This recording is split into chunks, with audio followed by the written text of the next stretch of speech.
Assalamualaikum warahmatullahi wabarakatuh.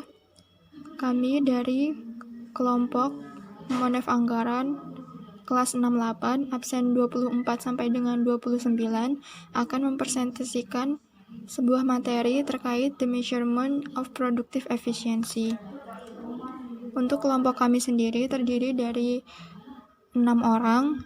Yang pertama, Restu Aditya absen 24, Rio Bayu absen 25, Riswanti Raihan absen 26, Riza Azizah absen 27, Salsabila Ramadhani absen 28, dan saya sendiri, Saraswati Permitasari, absen 29. Pembahasan pertama akan saya mulai dari latar belakang. Latar belakangnya di sini yaitu pengukuran efisiensi produksi dalam sebuah industri itu sangat penting baik bagi ahli ekonomi maupun pembuat kebijakan ekonomi. Dalam sebuah industri, perlu diketahui sejauh mana industri tersebut mampu menghasilkan output secara maksimal tanpa menyerap sumber daya yang berlebih.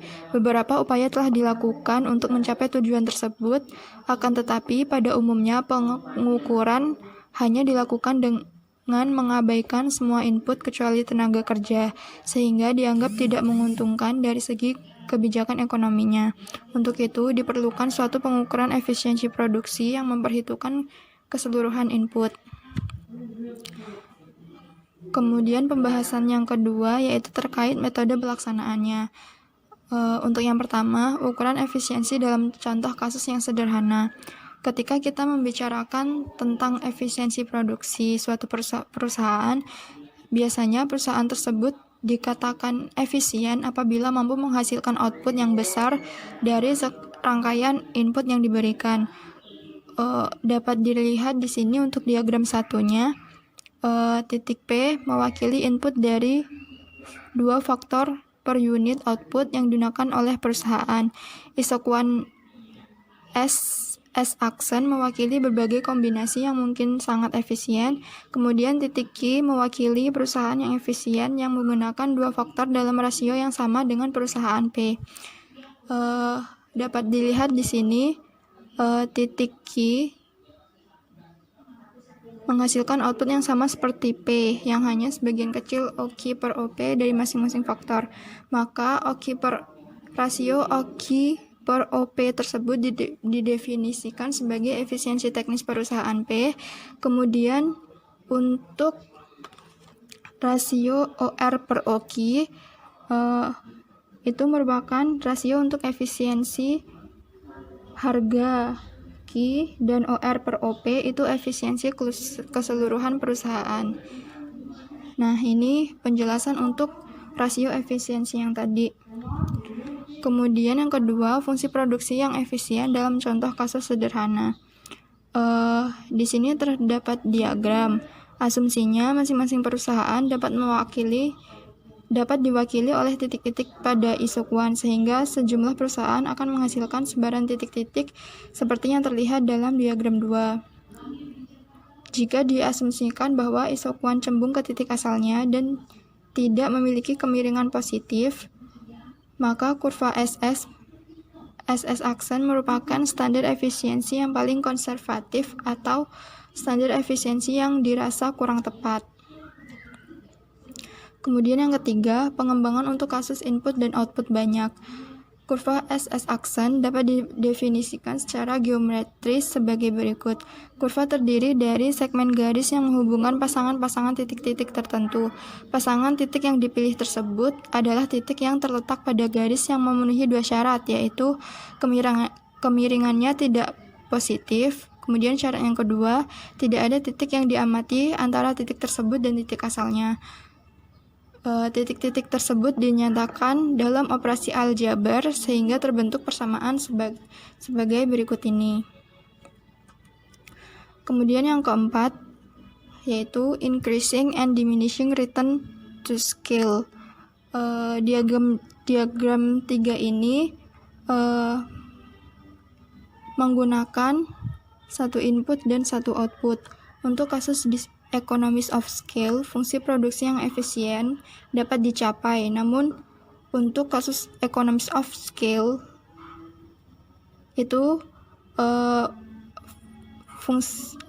fungsi produksi yang efisien itu tidak dapat dicapai. Artinya, metode tersebut akan memberikan optimisme daripada perkiraan konservatif untuk setiap titik.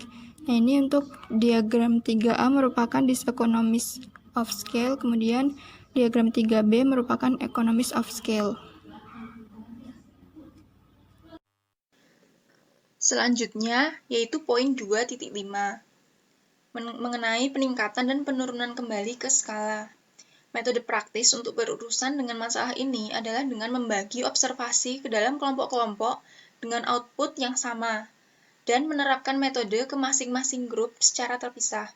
Ini akan menghasilkan isokuan efisien yang berbeda untuk setiap level output. Dan perbandingan dari isokuan ini akan menunjukkan tingkat dan sifat dari skala ekonomi. Yang terakhir yaitu faktor kuasi. Di sini dijelaskan bahwa produksi bergantung pada faktor-faktor tertentu seperti lokasi dan cuaca. Nah, lokasi dan cuaca ini disebut juga dengan faktor kuasi. Perlakuan kuasi faktor tersebut harus ditentukan secara ad hoc. Bagian ketiga yaitu interpretasi. Di interpretasi ini dijelaskan mengenai 6 poin. Poin yang pertama yaitu efisiensi teknis dalam perusahaan. Efisiensi teknis didefinisikan dalam hubungan kumpulan perusahaan yang menghormati kumpulan faktor yang dihitung secara spesifik dan adanya perubahan pada set ini akan berdampak pada perhitungan. Yang kedua yaitu efisiensi harga dalam perusahaan.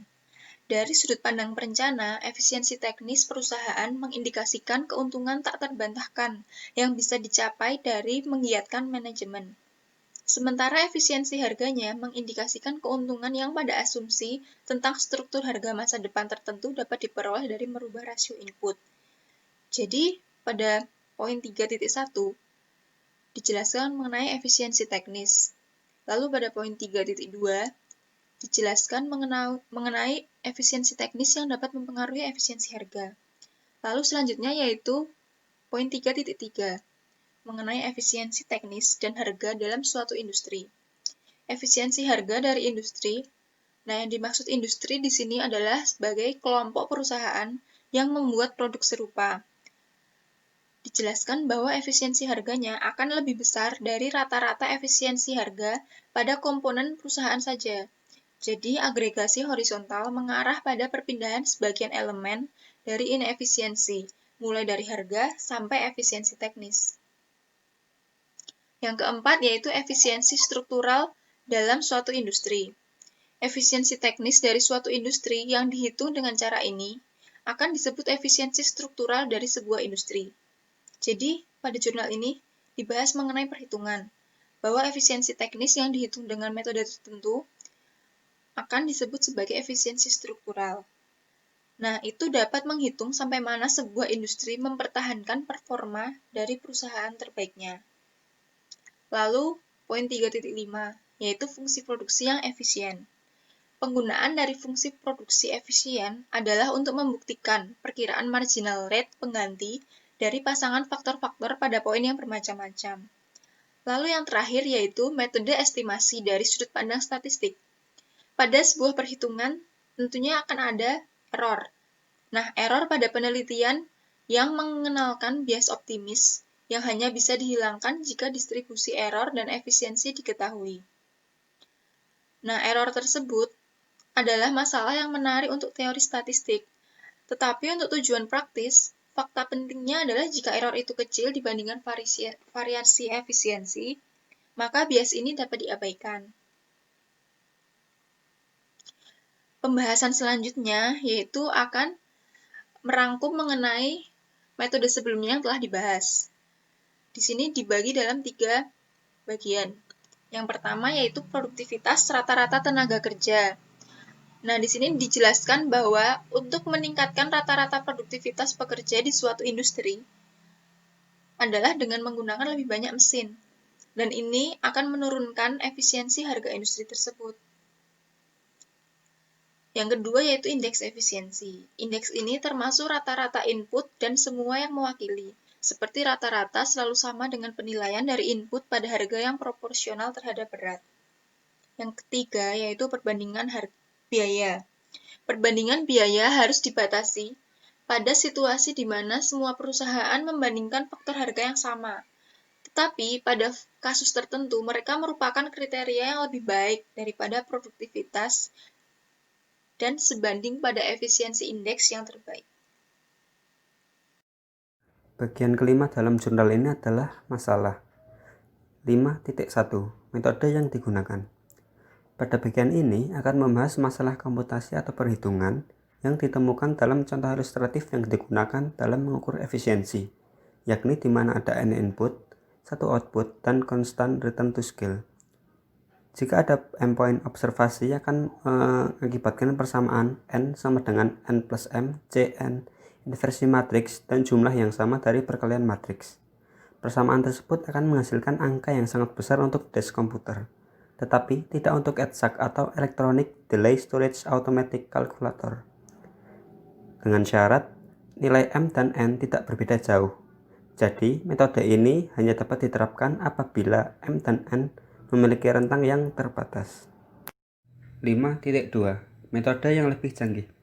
Dalam menemukan metode yang lebih canggih, diperlukan beberapa prosedur yang lebih selektif. Salah satu metode yang dapat digunakan ialah dimulai dengan sebuah aspek yang efisien dan kemudian menentukan semua aspek efisien yang berdekatan dan seterusnya, dilakukan secara sistematis. Dengan bantuan vektor dummy, jumlah inversi yang sangat besar dapat dikurangi menjadi jumlah yang lebih efisien dengan penghematan komputasi atau perhitungan yang sangat besar.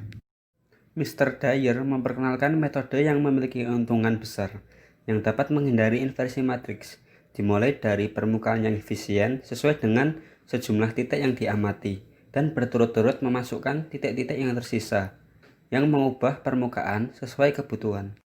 Bagian ke-6 dalam jurnal ini adalah contoh ilustrasi.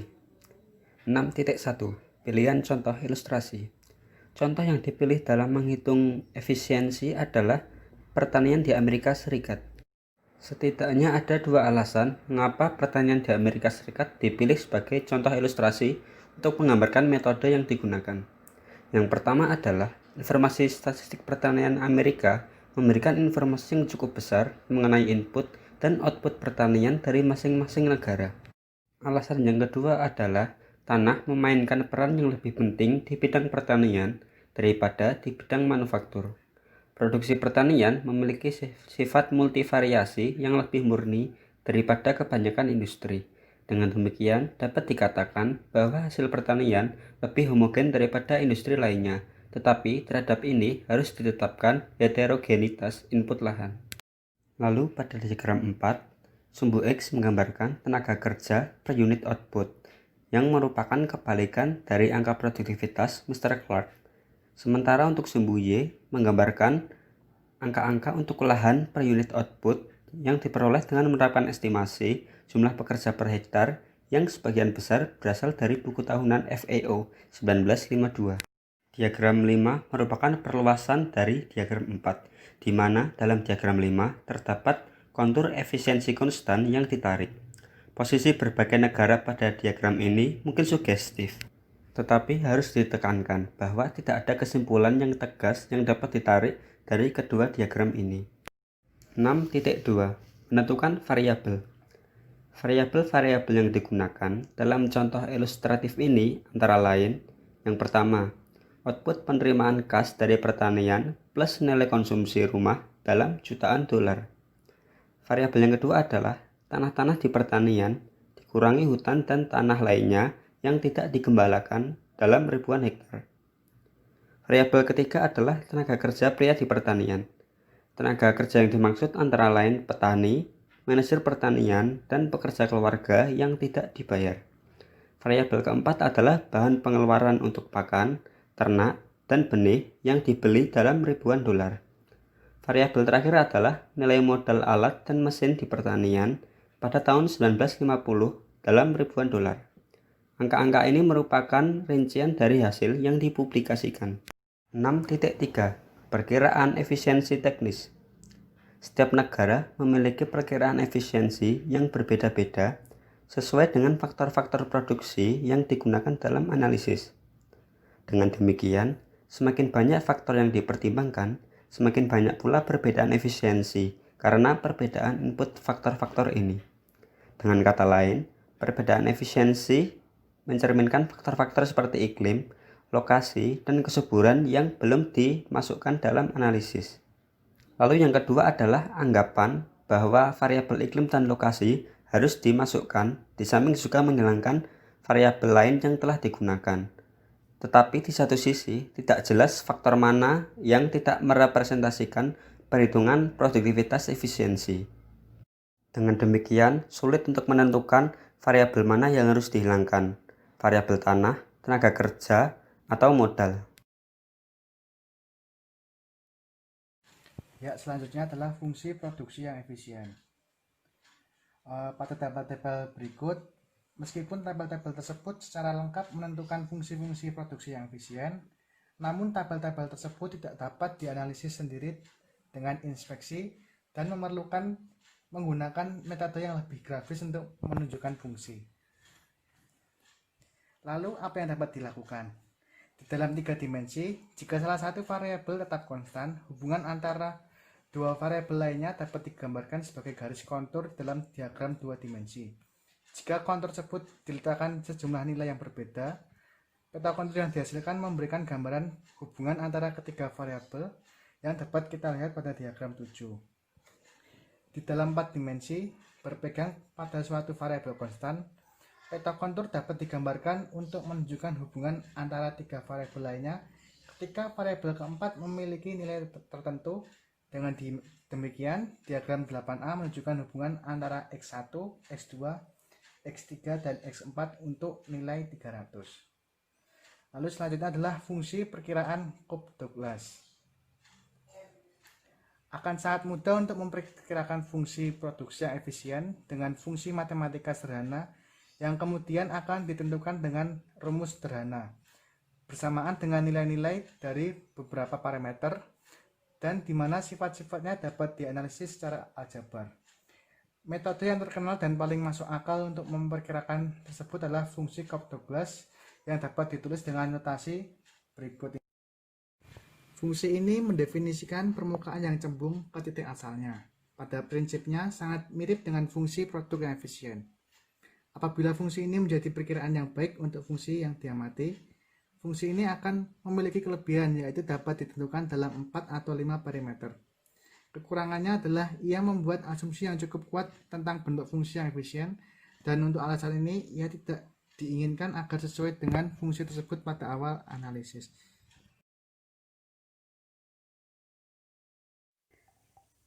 Selanjutnya, kami akan membahas mengenai tanggapan para ahli terkait paper yang telah dibuat oleh Mr. Farrell. Yang pertama berasal dari Mr. Colin Clark, di mana beliau menyebutkan bahwa pada kasus yang dibahas oleh Mr. Farrell terkait agrikultur, metode yang digunakan telah berhasil menggunakan data agrikultur untuk menghitung efisiensi agrikultur. Namun, menurut Mr. Colin, metode yang digunakan oleh Mr. Farrell masih belum bisa mengkorelasikan faktor lain yang dapat mempengaruhi efisiensi agrikultur. Salah satunya yaitu faktor iklim. Kemudian menurut Mr. Winston, terdapat beberapa hal yang berguna dari metode yang digunakan oleh Mr. Farrell.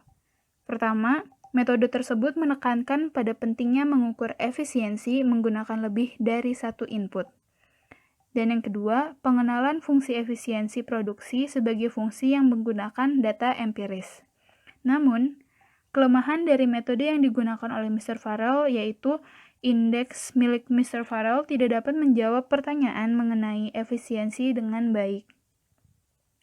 Dan kemudian tanggapan dari Dr. Hoffman, beliau menyebutkan bahwa penggunaan double description method sangat bagus, namun jumlah aspek potensial yang harus dipertimbangkan sangat banyak apabila perlu untuk dikomputasikan.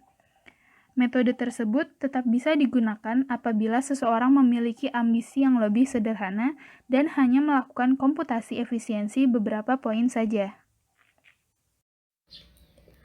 Selanjutnya, saya akan menjelaskan mengenai diskusi atau pendapat ahli lain terkait dengan paper Mr. Farrell yang berjudul Pengukuran Efisiensi Produksi.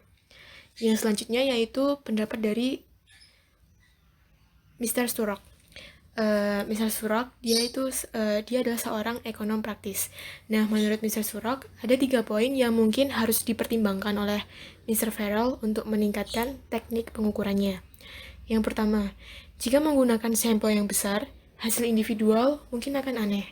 Selain itu, akan ada kesalahan dan juga variasi peluang yang tidak berhubungan dengan efisiensi. Kemudian poin yang kedua, menurut Mr. Sturrock, faktor-faktor yang dikutip oleh Mr. Farrell tidak selalu homogen, sehingga hal ini mungkin dapat menimbulkan tingkat substitusi yang palsu. Kemudian selanjutnya, dalam bergerak dari satu negara ke negara lainnya di sepanjang kurva Mr. Farrell, sifat fungsinya berubah secara komplit. Kesalahan ini juga muncul dalam penggunaan fungsi Cobb-Douglas. Rasio input-output sangat beragam, sehingga ia tidak yakin bahwa tidak ada harapan lagi dalam penggunaan program linear. Kemudian yang selanjutnya, pendapat dari Dr. Easterfield. Nah, menurut Dr. Easterfield, ada satu poin yang harus dikritisi. Dr. Easterfield dia tidak percaya jika seseorang dapat memperoleh sebuah pengukuran efisiensi yang dapat menjawab seluruh pertanyaan dan menunjukkan perusahaan mana yang harus mendapatkan medali dan mana yang harus naik. Nah, menurutnya, beberapa pengukuran yang dihentikan oleh Mr. Farrell justru dapat sangat berguna untuk tujuan tertentu, misalnya untuk pengukuran produktivitas tenaga kerja.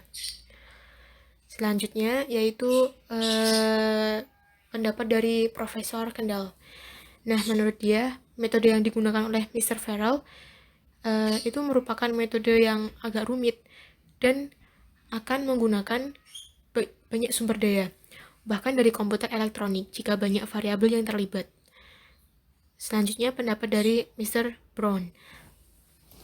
Penekanan Mr. Farrell ditempatkan terutama pada meyakinkan kita tentang efisiensi prosedurnya dalam memperkirakan fungsi produksi yang efisien dan lebih meminimalisir pentingnya kesalahan pengamatan. Padahal, dalam banyak aplikasi, minat akan berpusat pada perkiraan efisiensi relatif dari masing-masing perusahaan dan sebagian ahli statistik ekonomi berharap untuk melampirkan beberapa ukuran kesalahan dan memperbaiki kemungkinan yang bias. Kemudian Mr. Brown berpendapat, mungkin lebih baik untuk mempertimbangkan efisiensi sebenarnya sebagai variabel yang diberikan, tetapi pengukurannya tunduk pada kesalahan dan gangguan acak karena variasi kebetulan dalam faktor input. Gangguan acak memang paling penting di bidang pertanian, tetapi akan sangat sulit bahkan dalam aplikasi industri bagi ahli statistik untuk memasukkan input dengan benar ke produk tertentu. Nah, selanjutnya ini terdapat pendapat terkait paper Mr. Farrell dari Lady Hall. Menurut Lady Hall, kasus umum Mr. Farrell yang dapat dipertimbangkan untuk mempertimbangkan semua input dalam mengukur efisiensi. Dia berpikir bahwa struktur pada penggunaan langkah-langkah input parsial itu terlalu umum dalam produktivitas tenaga parsial. Nah, setelah beberapa pendapat yang telah disampaikan oleh ahli lain terhadap paper Mr. Farrell, kemudian di paper ini Mr. Farrell menjawab semua tanggapan itu. Yang pertama, balasan untuk Mr. Clark, di mana Mr. Clark menyarankan bahwa Mr. Farrell tidak bisa berurusan dengan peningkatan dan penurunan return to scale. Lalu, jawaban dari Mr. Farrell adalah sebagai berikut. Pernyataan Mr. Clark ini tidak benar. Penurunan return to scale justru lebih mudah dikendalikan, sedangkan peningkatan return to scale lebih sulit dikendalikan. Tetapi hal ini juga tidak berarti tidak mungkin.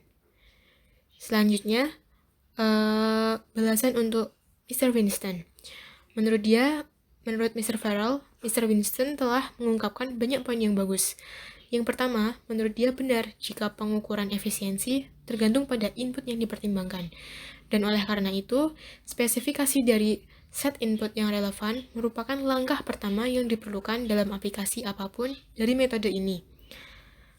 Yang kedua, Mr. Farrell setuju jika pengukuran modal adalah hal yang sulit.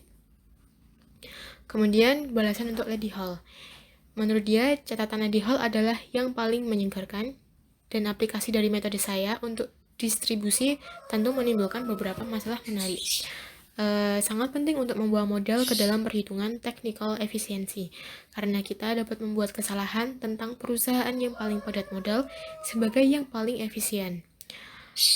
Kemudian Mr. Farrell dia setuju dengan Mr. Brown dan Mr. Surok bahwa masalah dari kesalahan acak sama-sama sulit dengan beberapa kepentingan. Mr. Farrell masih berharap bahwa beberapa ahli teori statistika akan mengambil tantangan yang ditawarkan masalah kecil yang rumit. Sangat menarik bahwa metode perankingan Profesor Kendall memberikan ranking negara yang sama dengan pengukuran efisiensi saya. Tetapi saya takut ia melupakan poin yang penting dari paper saya, di mana saya telah berusaha menghasilkan ukuran dengan interpretasi ekonom yang jelas, bukan sebagai sebuah metode. Nah, kiranya sekian materi yang dapat kami sampaikan terkait dengan paper Mr. Farrell yang berjudul pengukuran efisiensi produksi. Apabila terdapat kekurangan maupun kesalahan dalam menyampaikan materi, kami mohon maaf yang sebesar-besarnya. Terima kasih. Wassalamualaikum warahmatullahi wabarakatuh.